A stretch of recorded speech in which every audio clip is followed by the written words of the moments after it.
I was somewhere last week and there was this lively, free-spirited guy playing around and having fun. Then a lady at the party told him to act his age, and I noticed that he simmered down significantly afterwards, and it deeply saddened me. Act your age. What the hell is even that? Is there a playbook somewhere that says at this age you must stop dreaming, stop playing, stop building, or stop shaking tables? I'm telling you, if that book exists, I'm throwing it into the ocean. Because you know what? The ocean is unimaginably old and is still out here drowning people with unapologetic power. I learned something really profound about people on that day. You see, most people have no idea how the human spirit works. Because energy isn't just about you. It's about purpose, passion, and perspective. One of the worst things you can do to yourself is to slow down for other people's expectations. The ocean doesn't, so why should you? You are not bound by where society says you should be. You are a culmination of every single thing that you have survived, that you have learned, that you have grown through. Harness and use that force. It's not an accident. I want you to think of one thing that you have put off because you felt too young or too old.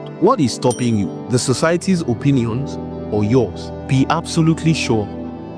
I heard the story of an explorer who met a native at the foot of a very high mountain. Apparently, the explorer had run out of supplies and had to leave the jungle. He had made arrangements for a chopper to pick him up at the peak of the mountain. So when he met this native at the foot of the mountain, he simply asked him how to get to the peak of the mountain. The native looked at him as if he was crazy. The native said, "You want to climb the mountain? Can't you see how high it is? Who do you think you are?" Now the explorer thought to himself, how do I begin to tell this man that my gaze goes further than the mountaintop? How do I explain to him that the mountaintop is only my launch pad? If this man already sees the mountaintop as impossible, how can his mind process the fact that I am still going farther into the sky? And so he just left the native and started climbing up the mountain. I learned an important lesson from that story. People don't actually doubt your dreams. What they doubt is their own capacity to imagine it. Under the right circumstances, who do you think you are is really not a question. It is a compliment.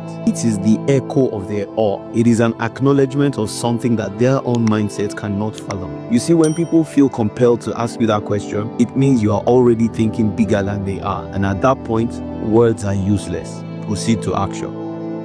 Picture this, you are lying in bed and all of a sudden you feel a very faint itch somewhere at your back. At first, it's a minor distraction, you can ignore it. But then the itch doesn't fade, it grows, and then it eventually pulls your attention away from everything else. Now you can no longer ignore it. You twist, you shift, you try to reach for it, but your arm can't quite get to the spot. Now it's consuming your thoughts. Now this scenario is an analogy. That itch represents the inner discomfort you feel when your current self is out of alignment with the person you are meant to become. Could be in your career, your relationship, or habits that no longer serve you. Now, the more you ignore this itch, the stronger it becomes, manifesting as frustration or anxiety. At some point, the discomfort becomes unbearable. That's when the version of you that must scratch that itch by all means emerges. The version of you that doesn't just hope that the itch goes away, but actually gets up to do something about it, or even asks for help to locate the source of the discomfort once and for all. Now, what's most fascinating about the itch is that it is both the problem and the solution. Without the itch, you are complacent and you never realize that something better actually awaits. The discomfort forces you to act, and in doing so, you unlock a stronger, more self-aware version of yourself. The only person coming to save you is the version of you that is sick and tired of the current version of you. So if you're currently feeling an itch, congratulations, scratch it early.